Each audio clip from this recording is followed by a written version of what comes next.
Hello দেয়ার, আসসালামু আলাইকুম। আপনারা কেমন আছেন? ভালো আছেন?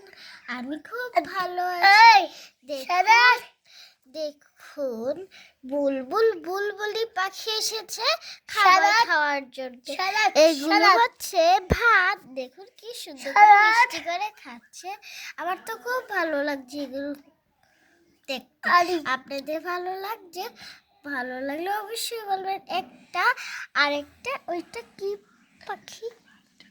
পাটিন শালিক পাখি। পাটিন শালিক পাখিটাই এখানে দেখুন, ও খাচ্ছে। বুলবুল বুলবুলিটা তোকে ভাগে দিয়েছে, তা আবার দুইটা বুলবুল বুলবুলি পাখি, একটা পাটিন শালিক আরেকটা দেখা যাচ্ছে না ওই পাশে। ওই যে কি সুন্দর করে খাচ্ছে, আমার খুব ভালো লাগছে। Tata for now. আসসালামু আলাইকুম, সবার জন্য দোয়া করবেন। টাটা।